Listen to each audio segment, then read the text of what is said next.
एक तरफ है मोदी सरकार तो सामने खड़ी विपक्ष सरकार। इसके बीच जारी है सीबीआई की आपसी टकरार। नमस्कार, मैं हूं सौलत जबी। स्वागत है आपका बिग न्यूज में।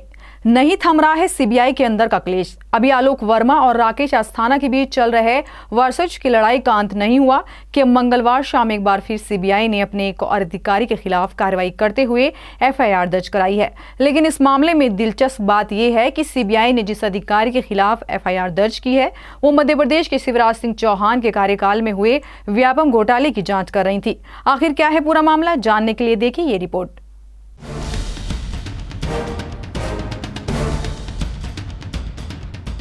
देश का सबसे भरोसेमंद विभाग, जिसके पास कई महत्वपूर्ण मामलों की जांच की जिम्मेदारी है, जब उसी विभाग के लोगों पर उंगली उठने लगे तो आखिर न्याय पर भरोसा कैसे किया जा सकता है।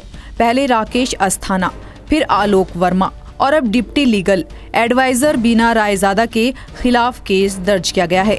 आखिर क्यों सीबीआई ने अपने ही विभाग के अधिकारी के खिलाफ एफआईआर दर्ज कराई है और क्या है पूरा मामला?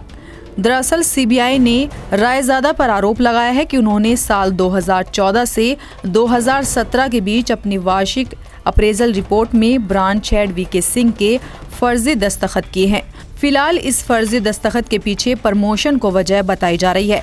आपको बता दें कि रायजादा के खिलाफ आईपीसी की धारा 417, 511, 468, 471 और 477 के तहत केस दर्ज किया गया है। रायजादा के खिलाफ दर्ज किए गए सीबीआई रिपोर्ट के मुताबिक ये फर्जीवाड़ा तब हुआ जब रायजादा सीबीआई के पटना जोन में तैनात थी और वीके सिंह पटना ऑफिस में बतौर डीजीपी तैनात थे। कहते हैं जुर्म और सच कैसा भी हो छुपता नहीं है, तो बिना रायजादा का सच कैसे आया सीबीआई के सामने, आइए आपको बताते हैं। दरअसल प्रमोशन से पहले ये दिखाया गया है कि बीना रायजादा किस तरह का काम कर रही हैं।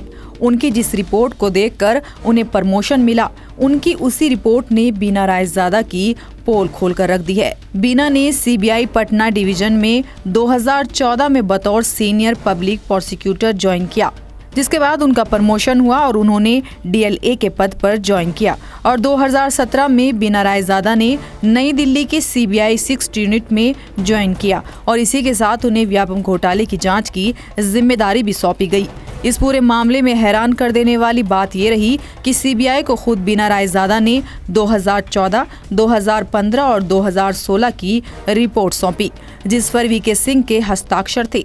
लेकिन जब ये बात वीके सिंह के सामने आई तो उन्होंने साफ कहा कि दस्तखत उनके जैसे ही हैं, लेकिन उन्होंने ये दस्तखत नहीं किए हैं क्योंकि 2014 से 2015 के बीच बीना रायजादा 90 दिनों की छुट्टी पर थी।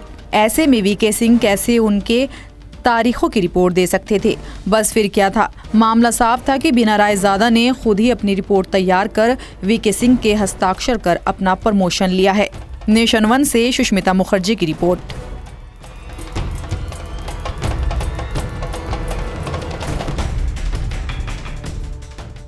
लगातार सीबीआई खुद ही अपने अफसरों पर जिस तरह केस दर्ज कर रही है और अधिकारी जिस तरह एक दूसरे पर आरोप प्रत्यारोप लगा रहे हैं, उससे न सिर्फ सीबीआई की छवि धूमिल हो रही है बल्कि देशवासियों का जांच और न्याय पर से भी भरोसा डगमगाने लगा है। जब देश की सबसे विश्वसनीय एजेंसी के अंदर ही लोग भ्रष्टाचार कर रहे हों तो भला सीबीआई जो गोपनीय जांच कर रही है वो ईमानदारी से कर रही है, इस पर भरोसा कैसे किया जाए। बिग न्यूज में मेरे साथ इतना ही। देश दुनिया की तमाम खबरों के लिए देखते रहिए नेशन 1। नमस्कार।